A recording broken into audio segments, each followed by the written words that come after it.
Hi there, my name is Missy Albrecht. I am owner of Invincible, and this is a compilation of a lot of information, but just helping to educate other healthcare movement providers how we treat patients and what we can do through the visceral, vascular, and neural manipulation work. So all the providers at Invincible are physical therapists trained with advanced training through the Barral Institute. This is Dr. Beth Ann and myself. And so every patient that comes in essentially goes through the assessment and treatment principles that we learn through the Barral Institute. So we still utilize our physical therapy tools and some additional trainings that we've done over the years, but essentially you can expect every patient who walks through our door to receive some sort of Barral approach, especially from a manual therapy standpoint. Let's talk a little bit about my story and what got me into studying the Barral work. So this is me here in 2011 on the left, looking very thin and not so healthy. And then over here on the right in our current Invincible office. So initially I got into physical therapy in high school when it really helped me with some headaches, but what really brought me to the visceral work was I was struggling with chronic fatigue syndrome, lower back pain that nobody could figure out. And we were blessed to have a instructor in PT school that did this work, and so he worked on my intestines, got rid of my back pain, and my mind was just blown that we can help people in this way. So that's what made me really decide to dive into and study this work. And along the way I've had relief from headaches, dental issues.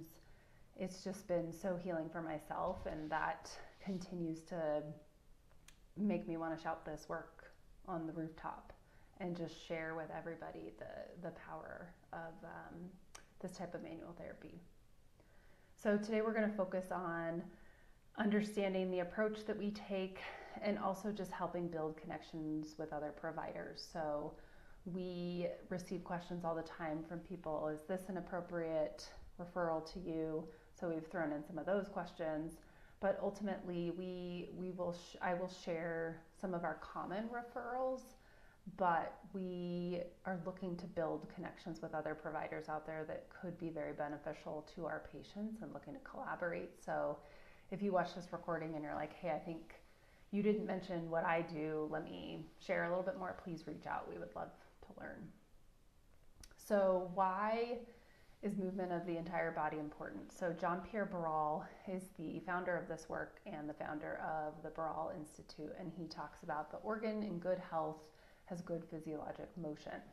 So when motion is lost, disease and pain can start to enter the picture. And so when we look at, even just from a traditional physical therapy standpoint, we were never really taught to help organs move. Maybe they're teaching it now, I don't know. But it was this aha moment of this chunk of the body where movement can be restricted, and if it's not moving, how that can cause issues. So we find this work to oftentimes be missed in patients' care, and so we will have a lot of patients come in with chronic health issues that's only resolving, 80% maybe. They're just not getting back to what they wanted to do. Their lower back pain can't be figured out. They've tried everything. And so one of the examples is the kidneys. So we have our two kidneys that sit up against the diaphragm. And so if the kidneys lose motion, the diaphragm starts working harder to try to, as we inhale, the kidneys drop down. And so the diaphragm has to work really hard if those aren't moving, or the patient starts to breathe up into their neck, so they have neck issues. This dysfunction can not only affect the function of the kidneys, but it can start to cause lower back pain, congestion in the vascular system, hormone imbalances, detox issues. And then we have the kidneys that sit right in front of the psoas muscle. So we start to have that tight hip flexor that just never lets go, or you have to keep going in and massaging it and it's just not releasing. So that's a common one that we will see. So what is visceral manipulation? I put in this other definition by Gail Wetzler. It's organ-specific fascial mobilization. So a lot of times people don't know what viscera is. So I kind of like that more expansive definition.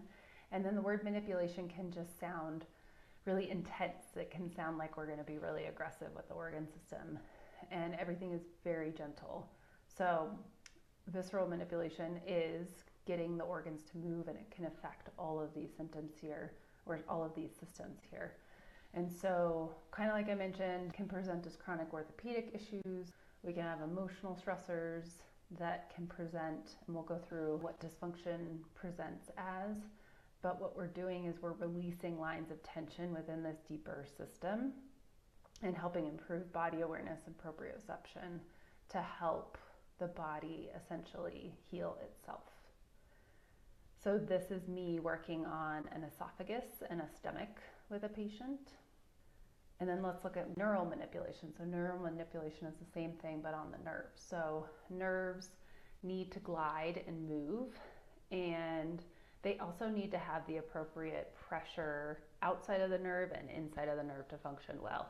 So when we look at inflammation and trauma to the area and tension, that disrupts the pressure balance, and then we have a dysfunctional nerve that can then cause pain, inflammation, bad signals to the brain, that kind of stuff. And so we are not only improving the outer environment of the nerve, but we can manipulate the nerve itself and help balance that pressure so that the nerve can function better.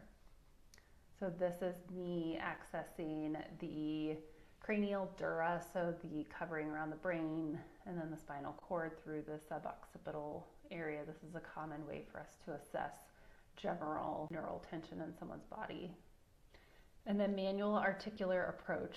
This one was for me essentially taking everything I learned in PT school and kind of flipping it upside down, because when we looked at a joint manipulation, it was kind of like, okay, I'm going to hold the knee and it's not moving this way, so I'm going to make it move that way. I might have graded layers of pressure, but with this work, we are being a lot more gentle, and we're getting more specific to certain parts of the capsule, maybe a nerve, maybe a blood vessel, maybe the bone itself, and being able to engage with the tissue and kind of follow the direction that the body wants to go to unwind.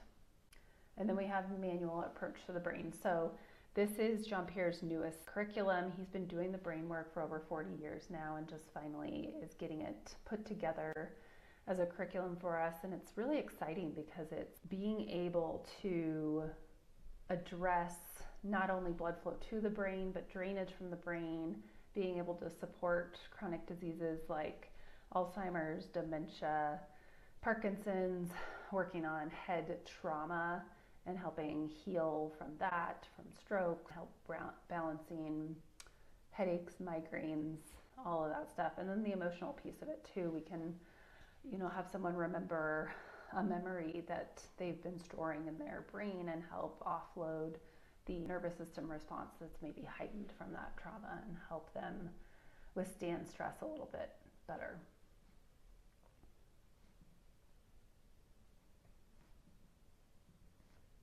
So this is me working intraorally for a patient. So we can work on the brain tissue through the skull, but a lot of it is also accessing and offloading pressure on the brain through working inside the mouth, working the eyes, working the ears, inside the nose, various ways that we can kind of address the brain.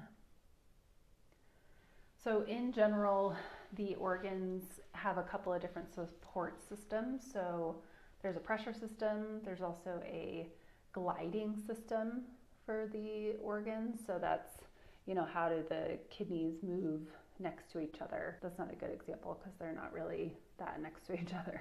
How does the stomach, so the liver sits in front of the stomach, how are the stomach and the liver gliding amongst each other? And then we also have the ligament system. So the pressure, we have pressure within the organ, and then we also have pressure within the cavities, so the cranial cavity, thorax, abdomen, pelvis.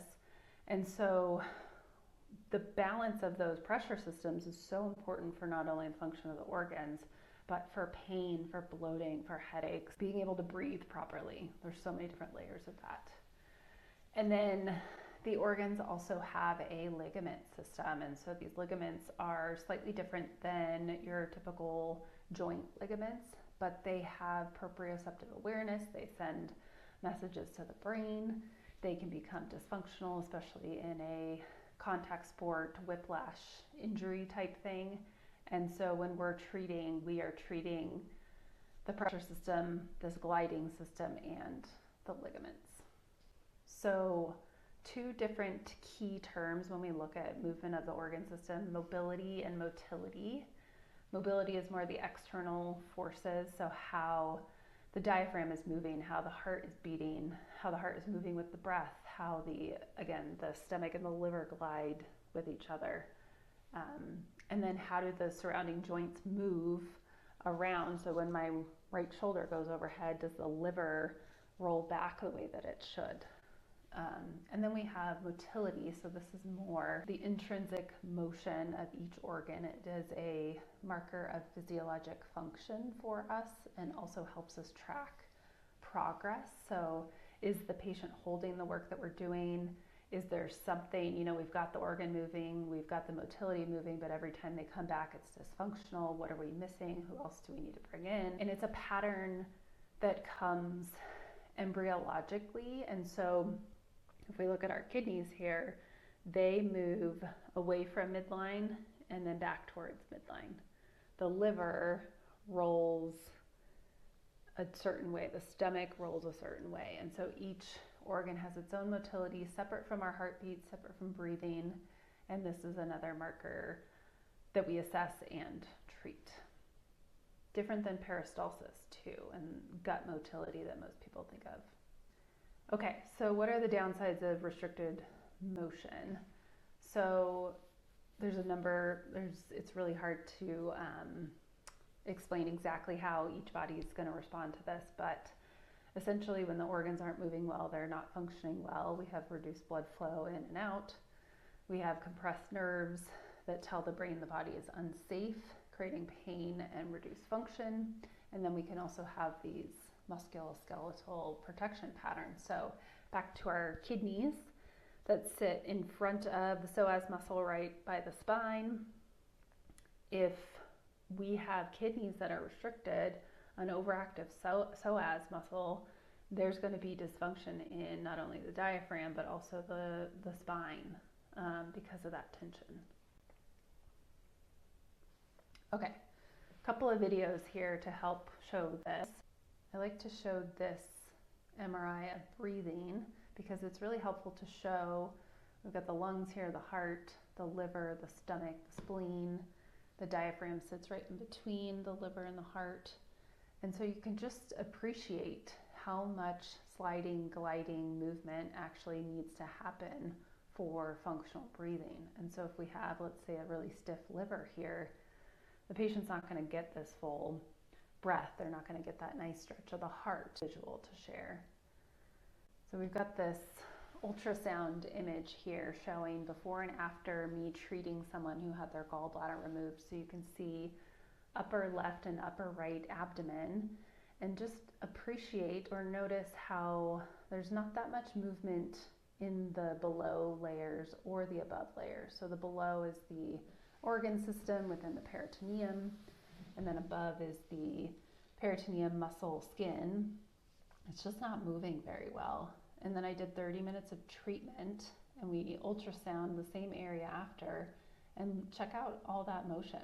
So you can see the motion within the organs, in the peritoneum, and then there's more gliding of the tissues up in the upper layers with the muscles and the organs moving.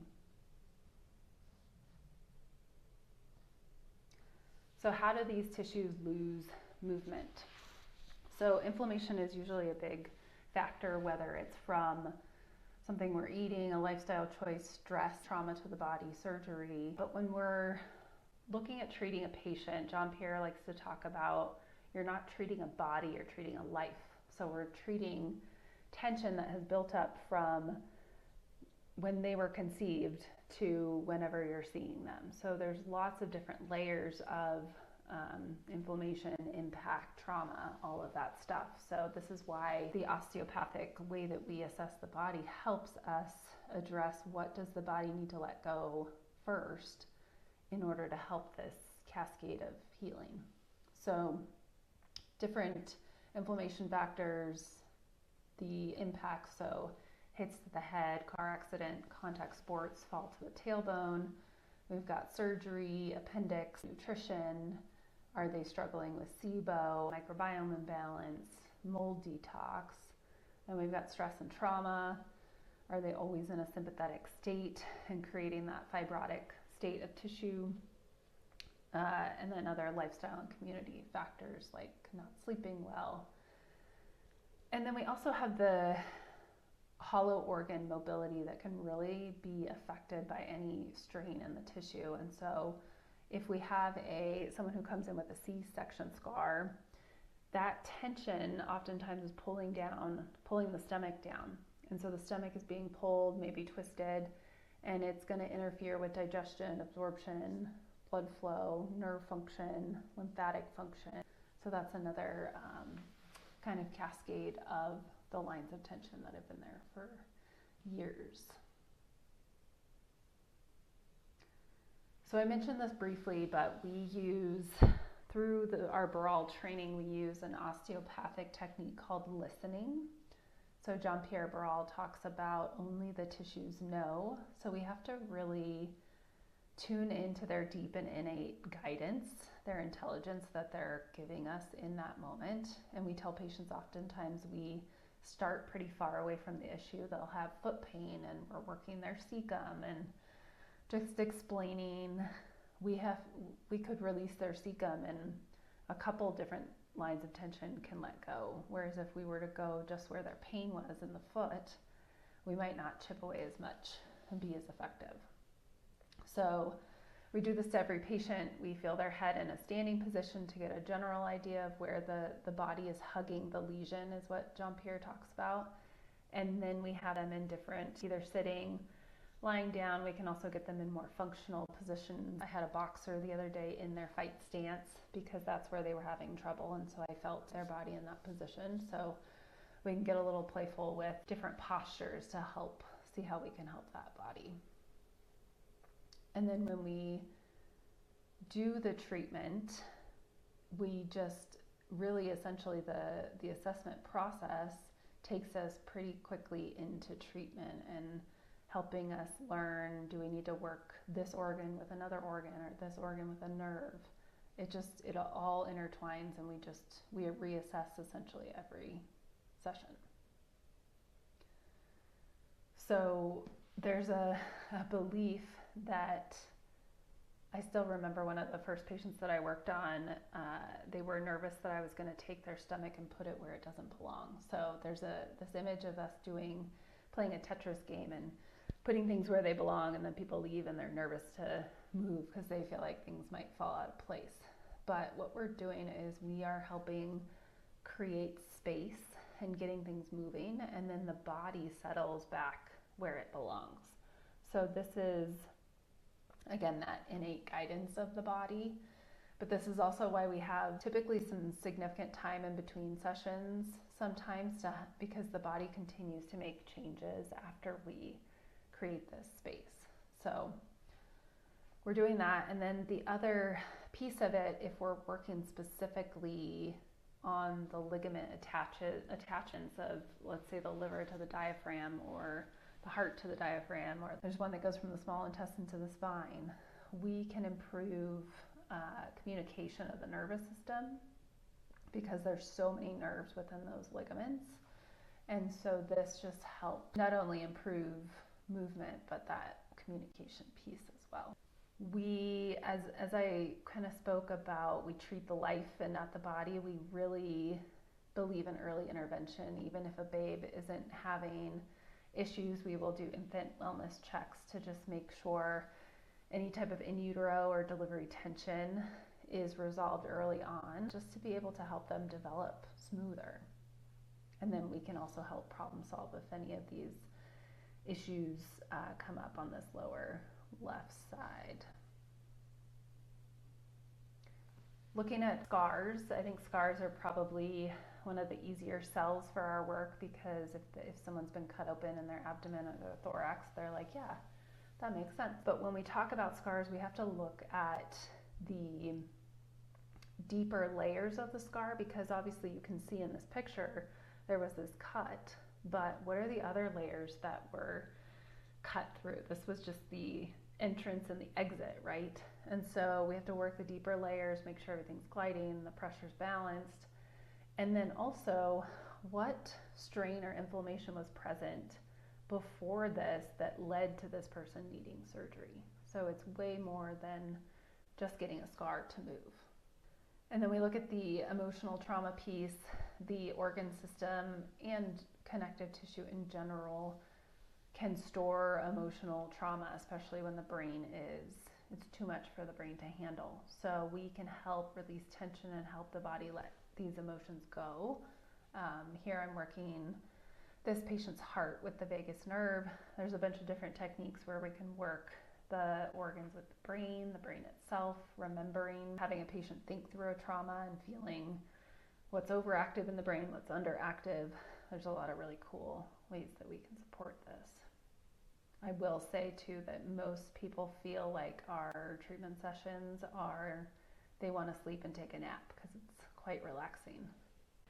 So just to list out a couple other things of when to refer to us. So I highlighted some of the major ones in addition to the slides I've already showed.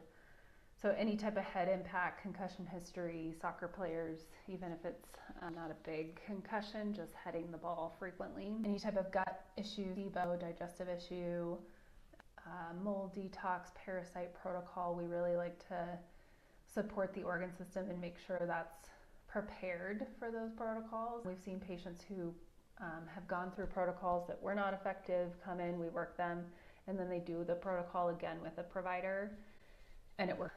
We've got pelvic congestion a lot, so May-Thurner syndrome, being able to PMS, just pelvic pain, essentially. We do a lot of fertility, pregnancy, miscarriage, postpartum, dental appliances. We want to make sure, if we've got an expander in or braces or a ALF, we want, they're trying to make space and open things up.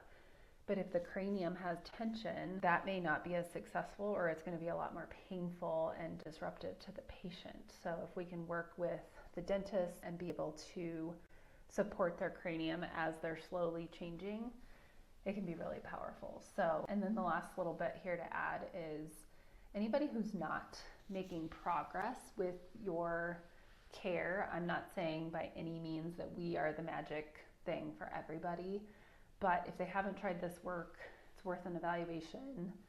The more I study this, it's kind of like there's no case that's not worth having them come in and letting us feel, because our hands can feel so much, and we can say, hey, you've got quite a bit of layers of tension here, we can really help, let's just see and go from there.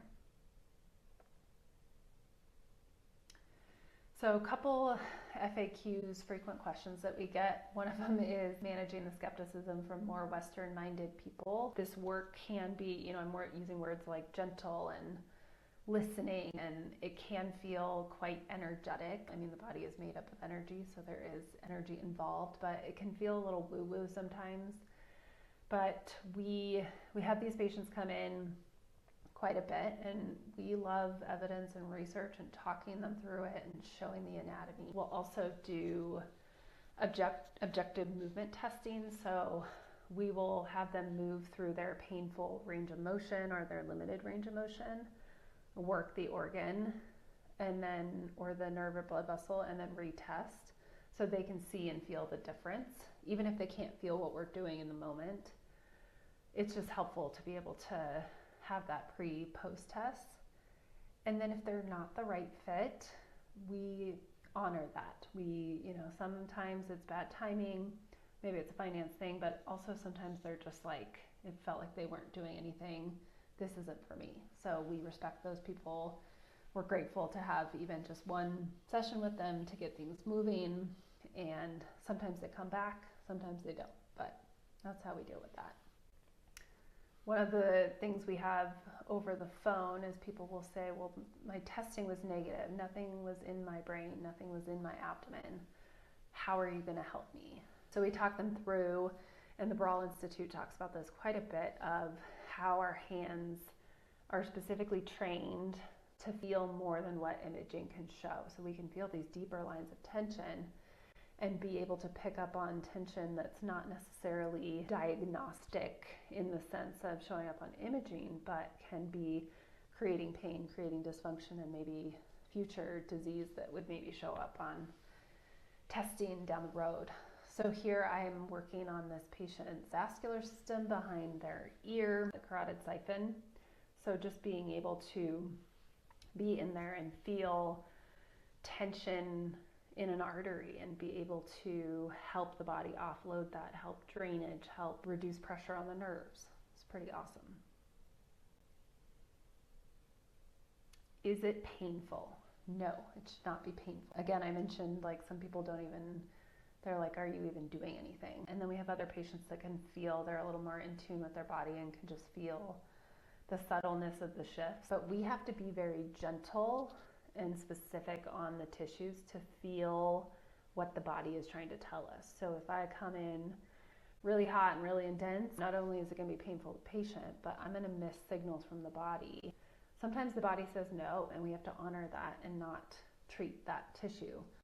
So gentle, it doesn't mean pain doesn't come up sometimes during the session, but we encourage patients to tell us if anything's painful, because that could be more acute inflammation or an area that's just not ready to be worked on. Maybe we need to work the brain with that area to help if there is a chronic pain pattern associated with it.